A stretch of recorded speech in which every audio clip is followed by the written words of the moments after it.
What's up guys, Fred Tech Up here. Welcome back to my channel. So in today's video, I'm going to review this device right here. So this is the Oppo A93. This is a device I've been using for quite some time now, and I find it to be very much interesting. And I want to say that I am completely blown away with the aesthetics, performance, and features of this device. But before I sound like I'm pressing it too much, let's jump right in and talk about this awesome device. Starting up with the design, I have to say that this looks stunning even though it is made out of plastic. There's this thing about how it feels in the hand. It does feels pretty light, though jumping the scale at just 164 grams and having a rather thin 7.5 millimeters profile. So using it for a long period of time is not an issue at all. The two-tone matte black color that I have here is very impressive, and it doesn't attract fingerprints or much smudges. Aside from the color, the camera bump makes the phone stand out just as much. The camera bump is layered as the camera lenses stick out even further, just like the iPhone 11 Pro. The overall package feels very compact, solid, and well put together. On the right side of the device, we've got the power button alone. Then to the left side, we've got the volume rocker keys and SIM tray that can take dual nano SIM and a micro SD card. At the bottom, we've got a headphone jack, a microphone, a USB Type-C charging port, and the speaker grill. On top of the device houses another microphone. At the rear houses a quad camera setup with a flashlight. Then towards the downside we have the Oppo branding.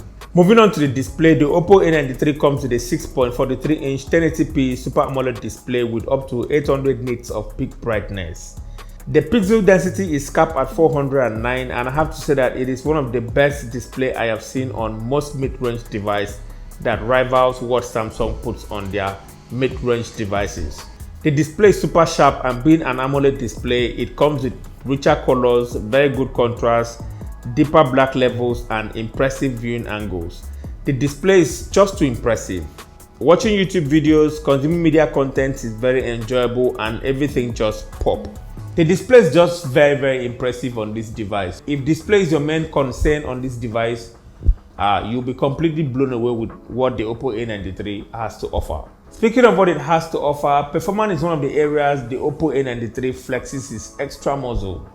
It comes with a MediaTek Helio P95 octa-core CPU paired with 8 gigs of RAM and a 128 GB of internal storage. Performance is very impressive, and anything you throw at it just flies. Opening apps, browsing the web, playing heavy game titles is super impressive. The 8 GB of RAM handles background apps like a charm. There is more than enough RAM to keep the background apps running smoothly most of the time. I say most of the time because there were times I noticed some performance drop when I have some games running in the background or too many Chrome tabs open. But that being said, I really love the optimization Oppo has done here to keep everything up and running smoothly. The Oppo custom UI, which is ColorOS 7.2, is very clean and very responsive to navigate. I like the simple UI elements and setup, even though I still prefer a stock Android operating system. It comes bundled with some Bluetooth, which is a norm for most Chinese smartphones. But the good news is that it doesn't intrude with ads, and it is not as much as what is found on most other Chinese smartphones. Inside the box, it comes with the phone itself, an 18-watt fast charger, a transparent silicone case, the earpiece, a USB Type-C charging cable, some paperwork, and the SIM ejector tool. The speaker on the Oppo A93 is very impressive. It is loud enough for an average person, and it still manages to deliver clear and decent audio. I want to say that I am really impressed with the audio output. About the fingerprint scanner, the in-display fingerprint scanner is one of the fastest I've seen on a mid-range device. It is super responsive and very consistent all the time. It doesn't even look like an in-display fingerprint scanner.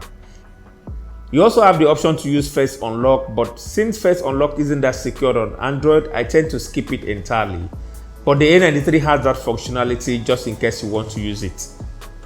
Now moving on to the battery aspect, the 4000 mAh battery can ensure that you don't run out of juice in a day. For an average user, it can comfortably last for a whole day without needing to recharge. And for a heavy user, you might need to charge it again during work hours.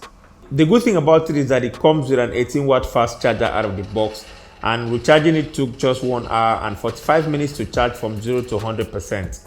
which is not too bad. But if you want to factor in what the competition has to offer, the 18-watt fast charger sounds lame. Now moving on to the most interesting part, which is the camera. The Oppo A93 comes with a 48 megapixels main sensor, an 8 megapixels ultra wide sensor, a 2 megapixels depth sensor, and another 2 megapixels sensor that I don't know its usefulness. Then the selfie camera boasts of a 16 megapixels main selfie camera plus a 2 megapixels depth sensor for a better selfie portrait. The A93 offers a surprisingly competent camera experience, especially for its class. By default, it shoots at 12 megapixels. In most situations, images come out very clean and vibrant. The resolve details and contrast is plenty. Dynamic range, while not superb, is also perfectly adequate. Colors are closer to real life and aren't too far off from reality. For an average person, they will be highly satisfied with the overall output. There's a 48 megapixels mode available. Looking at the photos side by side, there's not much of a difference in details. While I can't say for sure that the 48 megapixel shot has simply upscaled from 12 megapixels, at least that is what I see in practical terms with the result here. The ultra-wide images comes out clean as well, even though they appear a little too soft when you zoom in. Selfie on the other hand is decent. It has some details to its shots and the colors looks nice. However, there is too much of skin smoothing effect applied, but the overall image looks nice. The rear camera can shoot video in 4K 30 frames per second and the footage looks good even though it lacks video stabilization. However, video stabilization is only available on 1080p mode. What's up guys, so this is a front facing camera test on the Oppo A93. It shoots at 1080p 30 frames per second and I think it looks okay from what I'm seeing here. It's okay, although there's a little bit of overexposure on the sky or the background, but it's okay. Let me know what you think about it in the comment section below. What do you guys think about it? All right. As for me, I think it looks okay. This is good. This is not bad at all. So in conclusion, the Oppo A93 is an impressive device and I love so many things about it. But at 125,000 naira or $330, I feel it is rather too expensive for what it has to offer. It lacks a faster refresh rate, so the price should have been much competitive to put up a good fight, especially when you factor in what the competition offers at the same rate. For example, the Pocophone X3 NFC offers more at that same amount. But you know what guys, those are my thoughts. Kindly share your own thoughts with me down in the comment section below. Let me guys know what you think about this device. Alright, don't forget to like this video, share and subscribe, and I'll talk to you guys in my next video. Bye bye.